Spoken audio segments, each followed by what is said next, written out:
Hello, everybody. Thank you for being here. This is the first time we've ever seen glowing headphones on stage, I think, before. So, I don't know. I kind of want to know if people can hear us. Maybe put your hands up in the air. Oh, hell yeah. We're looking pretty good. And everyone else is very confused. Maybe just do it one more time because now they're very. Okay, now wave them like that. Hell yeah, people are confused and everyone's coming over here. It's all working great. This is definitely the late Friday afternoon session. I already started drinking. Session. No, I'm Zach Guzman. I am the founder of Trustless Media and Coinage, the first decentralized show, and very excited to be moderating this panel here with founders and CEOs to dig into a very spicy titled panel here, which is Stealth Mode, why the next wave of users won't even know it's crypto. And we're working, I think all of us are, on projects that are either on one side of that and maybe on the other. So it will get spicy. But we're going to start with intros, and I'm going to let Tara here go first. We'll go down. We'll keep them short because it is Friday. We'll go a minute each and just talk a little bit about what we've been doing and how we're going to get into this spicy topic. All right. Hi, everyone. My name is Tara Fung. I'm the co-founder and CEO of Co-Create. At Co-Create, we help innovative brands unlock the power of community, utilizing the tools of Web3. And we describe it as utilizing the tools because we do have things underneath the hood. We're an API-first platform where you can embed Web3-powered experiences in existing web apps and mobile apps. So I love this topic, and I'm so happy to be able to be here and talk about it. Amazing. My name's Andy Bromberg. I'm the CEO of the Beam wallet and a contributor to the Eco protocol. Beam is on-chain Venmo, basically. You can go to beam.eco, and it's the easiest way to pay anyone, anywhere in the world, instantly, a non-custodial wallet with easier onboarding than any Web2 product out there. And I contribute to the Eco protocol, which is an attempt to build a new and better money, an alternative to stablecoins that's unpegged from existing currencies, but still usable for transactions, and the Beam wallet is meant to be one way to drive adoption of that protocol. Sweet. My name's Dee Goins. I'm the co-founder and chief operating officer of Zora. We aim to be the best place to mint media and to bring your imagination on chain. We work with creators of all types of disciplines, musicians like Grimes, brands like Pool Suite, which recently did a collab with Ralph Lauren, as well as breakout brands in the YouTube space like Colors, one of the most iconic YouTube platforms. We've helped them to bring their performances on chain. And crypto-native artists like Jack Butcher, who had breakout collections like Chex and O'Peppin on Zora just this year. We spent the summer launching our own L2 network to reduce the cost to create by like 30x, and just recently launched Protocol Rewards 7 weeks ago, which have paid out $1.2 million to creators on chain, as well as platforms who are distributing our content. And so really excited to talk about making crypto cheaper, easier, and more rewarding for creators. And excited to dig in. Hey, I'm Ben Rubin. I'm founder of Towns. We help communities build better hometowns on the internet. The way we do it is allow them to essentially put entitlements on chain, and we have a protocol on the back end that move around encrypted messages for them that helps essentially town founders to be able to solicit contributions for the community they moderate and also reward. And we're still in early alpha, so we have few people testing it, and hopefully in November we're going to go on mainnet. Yep. Nice. Very nice. Yeah. Well, as I said, it's a panel of founders and CEOs, so we're going to get into a lot of different topics. And I think, Andy, I wanted to start with you because we talk so much about what is crypto, what is Web3. I feel like we spent the last year maybe explaining it to people who didn't understand. I myself, in pitching the co-founder of Netflix to become one of our first backers, was like, oh, we're tokenizing media. But then, as this title suggests, if you remove the token piece of this, what are we really doing is a question. And for you guys at Eco and Beam now, I'm curious. You made a big splash this week saying you're going to get rid of a certain piece of the business because it doesn't make sense. Why don't you talk to us about kind of how you look at how important it is to kind of do crypto the old way? Yeah, do crypto the old way. I love that. So Eco, we used to build two products up until this week. One product was this product called Beam, which I just told you about, this non-custodial on-chain Venmo, and the other was this custodial product in the US called the Eco app. And the Eco app was meant to be this custodial way to onboard people to crypto over time. But what we found right now is that there are really two things at play that caused us to actually wind down the Eco app and go all in on this Beam product and other non-custodial products. And those two things are this. One, The regulatory environment in the US is such that the burden on custodial crypto products is incredibly high. Between Operation Choke Point 2.0, as many of you have probably heard about, and everything going on, working with financial institutions in the US on crypto products is just really, really, really hard. Right now you're playing with ankle weights, and it's a really tough thing to do. But second, and way more importantly, as of this year, the fundamental technology exists to build incredible non-custodial experiences that anyone in the world can use. When I say that, what I'm talking about is things like account abstraction, which is a really important primitive for this, and also roll-ups like Zora Network and many others offering fast and cheap transactions that can allow people to actually transact in a way that makes sense. And when we sat back and looked at that, we said, wow, between account abstraction, roll-ups, all this other technology, there's actually now opportunities to build mainstream self-custody products that are as good as, if not better than, Web 2 products. And that's the whole point of this entire space. If you go back to the Bitcoin white paper now 15 years ago, the title is Bitcoin, a peer-to-peer electronic cash system. The vision was people having control of their own money, owning their own keys, being able to actually be in total control and being fully empowered. And I would argue that until this year, it just wasn't really possible to build products that accomplish that for anyone except crypto native people. But now it is, and from my perspective, we shouldn't be working on anything other than building the best possible non-custodial and self-custodial experiences to bring that to light, because that's what this space is really about. Yeah, and I wanted to ask Tara and Dee a little bit more, because, Andy coming at it from a financial angle, but a lot of Web3 now is coming at it from kind of just a universal use case angle. And I know Co-Create had actually worked with a small little artist some of the people in the crowd might know, named Harry Styles. I think some people know him, maybe. Most people know him, I think. But it's a new way, and a lot of the people probably working with you guys and what you were enabling there didn't even know it was Web3. Yeah, that's right. And I think in many of these industries, and music is one of them, retail is another, luxury fashion, alcohol, they have such an intermediated experience with their fans. A lot of artists don't actually even know who their fans are. They aren't able to communicate with them. They don't know who's coming to their concerts.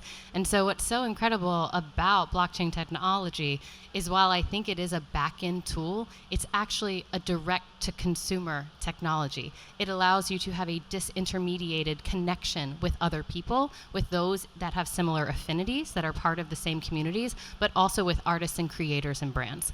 And when we were doing these activations or partnering with other brands, we support the Bleacher Report Watch to Earn program. Kiki World, an incredible co-created beauty brand, is another client of ours. They're utilizing our tech to embed Web3 experiences within their existing web apps and mobile apps, so that they can create Web3 powered stories and programs that someone doesn't have to understand or appreciate that it is Web3. And my personal opinion on this topic is, if you understand the power of Web3, you will likely appreciate it more. But if I am required to tell you why you should care, if I am required to make you understand before you can experience it, we've already lost. And there's only going to be so many people that are going to be willing to go down that path of, let me explain it to you, and then you'll understand why you should care about this. Yeah, and Dee, I mean, we kind of glossed over your point earlier in terms of things being 30 times cheaper on Zora. Yeah. So I want to give that a shout out, because I feel like also if I have to pay to try and learn something, it's a terrible user experience. But now we've evolved to the point where it's not always like that. Yeah, I feel like it's really like solving the accessibility problem. I think a lot of people during 2021, 2020, probably all the way through the last 10 years of crypto, have viewed crypto as expensive. They viewed onboarding as expensive and like an arduous activity. We even saw this with NFTs for a long time in 2021, where it was like $4 million for a Doge auction for like one image, right? And it is a valuable image because it's so mimetic. It has driven insane amounts of attention online. But like, nobody wants to join a space where you got to pay $4 million to have one picture, right? What Open Editions have done and what L2s have done, and like what we've done with Zora Network, is made it much more accessible and approachable for the masses, or like large amounts of people across the internet, to actually participate. And so if you look at an example like what we did with Grimes, down at Ultra Music Festival in Miami, she actually onboarded 5,000 fans live at the concert with a QR code in their emails, and they were able to mint free open editions of like a Gen 1 crazy 3D avatar that allowed them to have first bid access to her new AI tool, Trinity or whatever. And so it's like, weaving these things into existing experiences and like making it feel like this stuff is approachable and accessible both from like a cost standpoint and like a know-how standpoint, I think it's going to help us to like break open the gates of crypto for like mass adoption to a true sense. Yeah, and Ben, sorry. Oh, I just wanted to give Dee a shout out and Zora a shout out because I'm such a fan of what they are doing, because Thank I you. think that when it comes to the perception of Web3 and crypto, people think that it is exclusive from a price point level, and they think it is inaccessible from a technology level, and they don't feel like they can connect with it. And what Zora has been doing and what y'all have been pushing forward is really countering that narrative while still empowering the artists and creators that are looking to monetize. So huge props. Wow, I really appreciate that. And just to build on that, both like the price point and just like think of how many people you actually see in crypto. Like this is like one of the first times you see like actual faces in crypto. Like other than that, it's like PFPs of animals, or it's like pseudo anonymous, like to use the Elizabeth Warren, like the shadow supercoders or whatever they're called, right? Like I think we're now rebranding crypto as like something that has much more humanity to it, where it's like, oh, there's actually like my neighbor's using this thing, or like, oh, my friend is posting his pictures on this thing, and it feels much more accessible in terms of like, it's like the internet, you know, like one day we'll all probably be crypto people the same way today we're all internet people. Like I don't think it's going to be like that different really. Yeah, I think that's kind of something we glossed over to start this panel, which of course has crypto in it. And Ben, that was going to be my question to you, in terms of we're talking so much about kind of the user flow or the process or what customers experience in quote unquote crypto. But I think it's probably worth asking the question of what crypto is really. If you're comparing it in terms of community, the network effects that Tara's talking about, engaging with your fans, enabling things on chain, I mean, what is the baseline there in all of these experiences that we're trying to unlock when it comes to community? The way I like to think about it is like, what is the experience that crypto just happens to be the best solution for? And sometimes I've been lucky in my career to do 2 breakout experiences. One of them is 150 million users, and it's social. And people ask me, "Oh, you're a crypto founder now?" I'm like, "No, I'm still building social product. It just crypto happens to be the best solution for what we're doing." And when I'm thinking about solution to what is the problem, we're coming off this wave of really mass information that is grounded with no reputation, or is centralized with reputation through LinkedIn or Facebook. And the idea of identities of people online is very murky. And the experiences that Tara and Dee are talking about are moments in which you can actually tie the real world into this online world. And crypto just happens to be a good way to do it,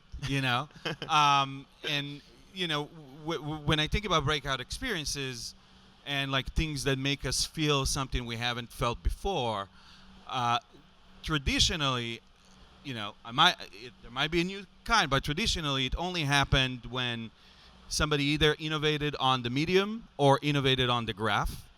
Never both of them together. That's too much for us. For people, and never none of them.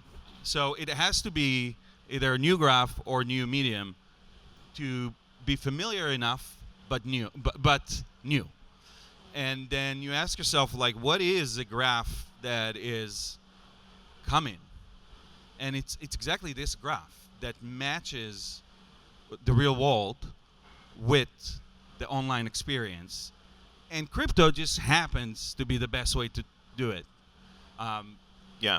So then, like when I work with my just as an example, when I work with my team, and I'm like, we are on the graph part, so it's like the experience is very much what you would expect if like Slack and Discord had a baby. But I'm going to this. I'm like, what is like? Obviously, I'm a crypto user myself, but as a social consumer founder, I'm like, you expect people to click 10 clicks to connect MetaMask and do all these things? No. Yeah. Like, we can't have that happen. Yeah. Like, we can't. No, it's a very good point. Not gonna. And I think Andy, you were talking about account abstraction. And I feel like that's the big piece here. And again, it gets to our title: is can crypto kind of be crypto if no one knows it's crypto?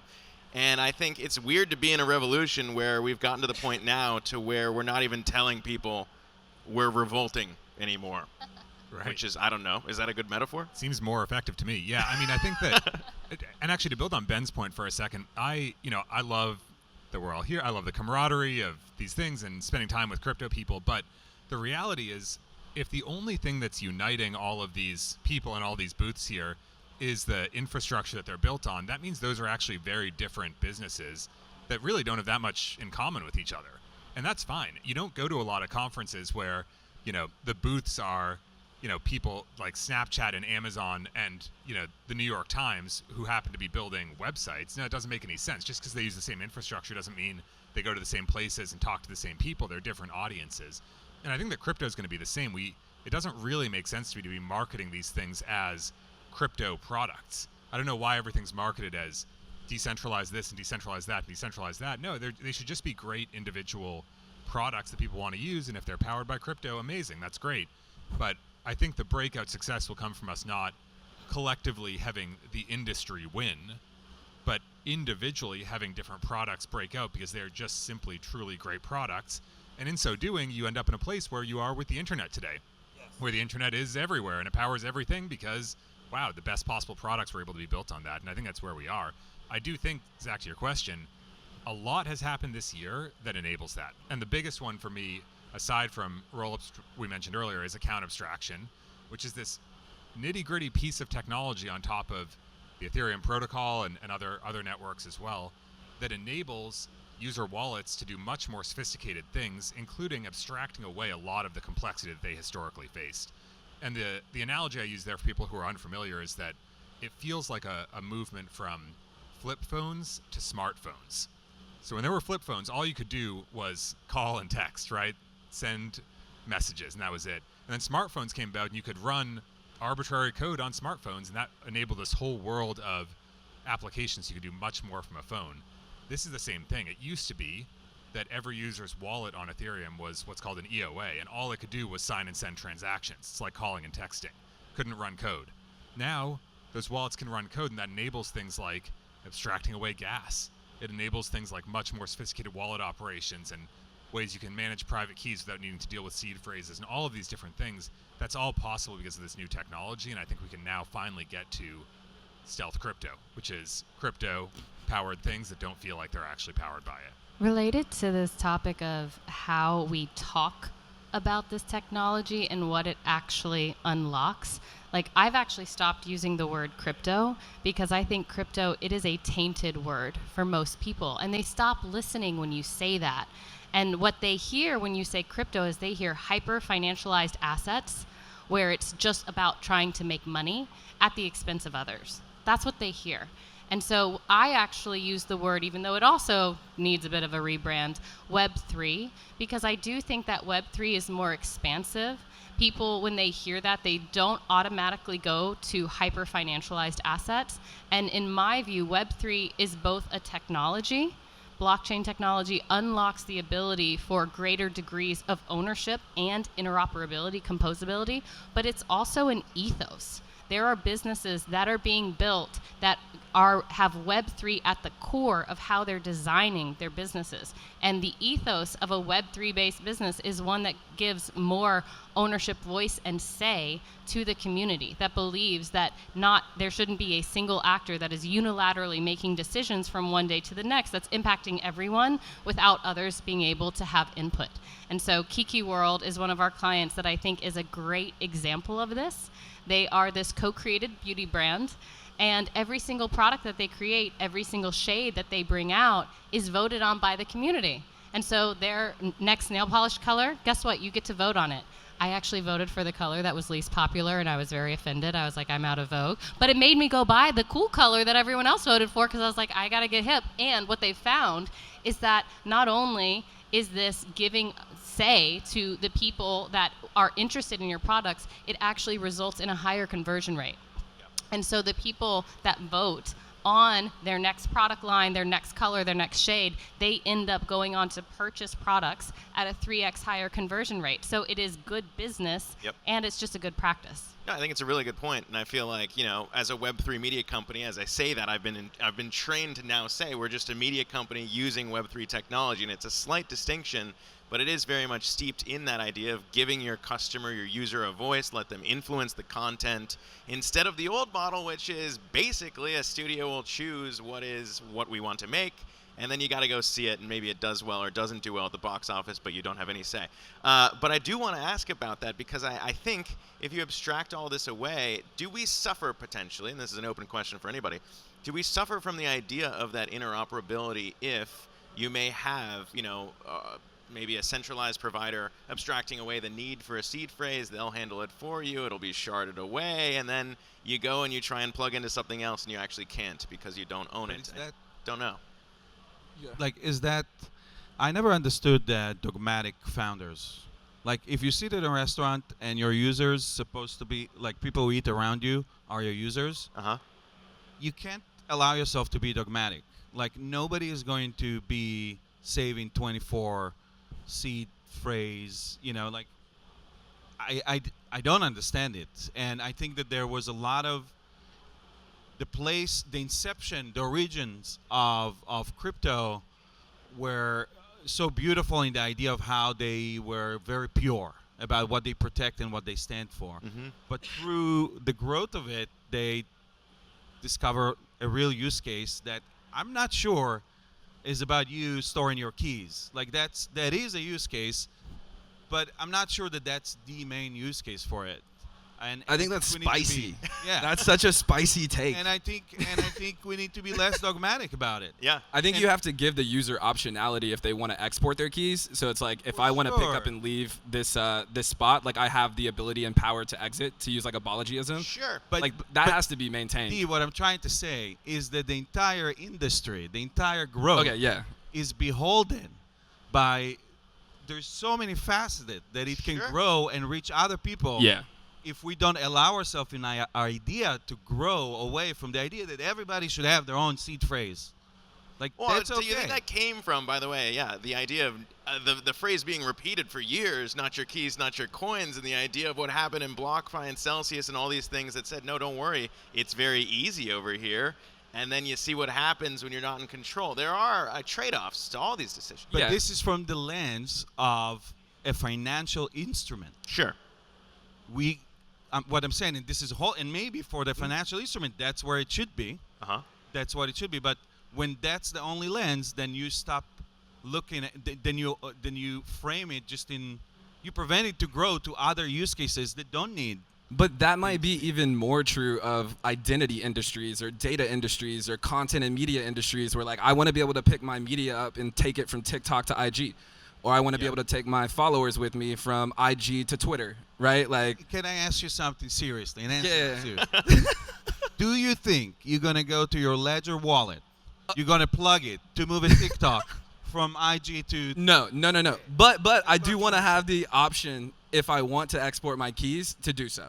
I love about this conversation is we are actually having an argument, which the best panels have an argument. When everyone's agreeing, we have not figured this stuff out. Yeah, I like this point. It's just perfectly spicy. Well, Ben, your chair did rotate 45 degrees. That counts as an argument, technically speaking. I do think you can be... No, that's if you want to be dogmatic. If we all go like this, and we hate each other. You can be dogmatic about wanting people to own their keys, so long as, in my opinion, you do not let that overwhelm your ability to actually build a good product.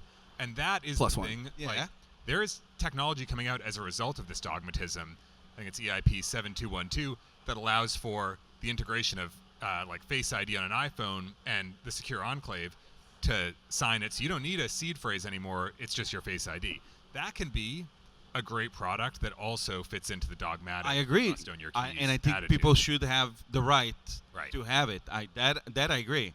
But I'm thinking about the defaults, because when we think about mass adoption, it's only defaults. Yeah. Nothing matters, because most people, when we try things, when we engage with things, we all go in the supermarket at the same fucking route, because we all live in default. Yeah. Oh, that's so true. And Wait, at the so same if the route? default, when you walk into a supermarket, Yep. most people, like 95, there's like data, they all go through the same route. This Yes, is true yes. of 100% of IKEAs. And Yeah. and what I'm trying to say is that if the defaults are you need to save 24 seed phrase, like Sure. it's not. I really Not gonna appreciate your point, Ben, because this is a topic we've wrestled with a lot at Co-Create as well, is we want to enable our brand partners to be able to onboard their entire audience and not to have the first thing that they see is connect your wallet, which 99% of people are going to be like, I don't even know what that is and I'm not dealing with it. Yep. But at the same time, we don't want to lose the power of the Web3 tech, which is about true ownership and interoperability. And if your account and your wallet is beholden to a single user interface and you can't take those assets with you, then why have it on a blockchain? Yep. The way that we've approached this is we have focused on our default is really easy user onboarding, but then we also enable our partners to allow their users to connect a self-custodial wallet to transfer assets between the two, to export their private keys to their Co-Create wallet if they want, to have that experience where if they actually want to go, if they want to rage quit, they can. Because Yeah. I think that to Dee's point, it's about giving them the choice so that if they want to take those things and if they want to exit, they can. I don't know how many of y'all fly Delta, but a spicy uptake this past week is Delta changed their loyalty program. Yep. And they made it twice as hard to earn status. And they're like, guess what? We set the rules. This is our game, and we can change them whenever we want, and you're stuck with it because all of your status is not, even though you earned it, you don't own it, and you can't take it with you. Sure. And if I could rage quit Delta right now, I would, but I can't because it's not actually mine. Sure, good point. Yes, and I like the idea of doing best of both worlds. Let your users choose, and I think that's probably where a lot of these decisions will land. But Ben, you mentioned, I think, a good point to make in the distinction, and maybe there is not one, around, oh, that works for finance. We've got Andy up here who's very squarely focused on finance, but I almost would make the argument that almost everything is being financialized when you think about kind of tokenizing everything, whether it's the value of your community or your relationship with fans, whatever it may be, there is value there, and I think that's what crypto is very good at, is putting it on chain and assigning a value to it, and that seems to be where everything's headed. And Andy, I don't know if there's a distinction there when you think about finance versus everything else, and if there is really a distinction at all. I think it's most important for finance and probably identity as well, that true ownership of those things is critical. But we were talking actually before we hopped up on stage, and I think it's really important to note too that I believe it's important for people to have freedoms even if you do not exercise them all the time. So I'm an American citizen. I love the United States. I'm proud to live here because it's a very free country. You know, if you compare that to at the other extreme, North Korea, you can't leave North Korea. I can leave the United States. I can emigrate. I can walk away from the United States if I want to. I don't actually ever plan to. I like it here. It's good, and I don't need to exercise that freedom. But the fact that I can is really important. So to Dee's point, like, the idea that you can exit if you want to, and to Tara's point, that is But the critical. default is not when you start. Yeah. When you Absolutely. When Oh. you get your Ben, passport. do you like defaults? Or Well, I defaults? think, can I use another word other than default to Yeah. convey a similar point? I think crypto could have more strongly opinionated products. Yeah. And so it's like maybe the way that you package that default, but like still preserve the optionality, is just to have a When very you say opinionated products, though, give me an example of an opinionated product. So, for example, next week we're actually going to ship like a slightly more opinionated create flow, Got just to it. remove some of the like more like advanced or complicated on-chain things that like you don't really need to set, Yep. but like you might want to set. We're taking a little bit of that out, so it's just like a more streamlined experience from like ideation to posting on-chain. You Got know? it. Yeah, that makes sense. Breaking news. I mean, Beam is a payment wallet. All you can do is pay people. It's very opinionated. You can't connect it to other dApps. You can't do anything. It's just a payment wallet. Yeah. And that's really important. And when people onboard, you go to beam.eco, you have a wallet, no copying seed phrase. Then you can progressively add a social account. Then you can progressively, and if you want to export your seed Your phrase, use you case can. is Venmo, right? Use case is Venmo. You Which got to is- make it easy for people. And Gotta make it easy. You gotta make it easy, and you gotta have a reason for people to use your product. And I think it's a good way to end this panel too, with a good chance to maybe talk about our products as we say goodbye to this audience and wrap up on Friday at Masari Mainnet. Tara, I know you have news that you also wanted to mention here at Co-Create. I want to budget time for that because Thank it serves you. you all to know.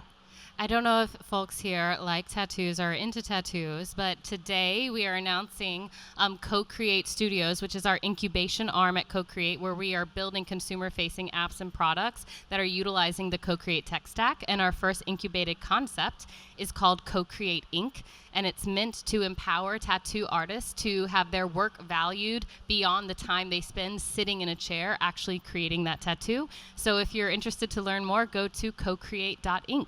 There you go. Check it out, cocreate.inc. D, I don't know if you had anything else to add there. Check out Protocol Rewards on Zora. We've paid out $1.2 million to people who are sharing links, to people who are posting images, to people who are, putting mint buttons on their website to refer mints. Hell yeah. It's a great way to earn. It's Hell yeah. making crypto super approachable. That's right. Zora.co. Check it out. Hell yeah, baby. Ben, you got anything to add here?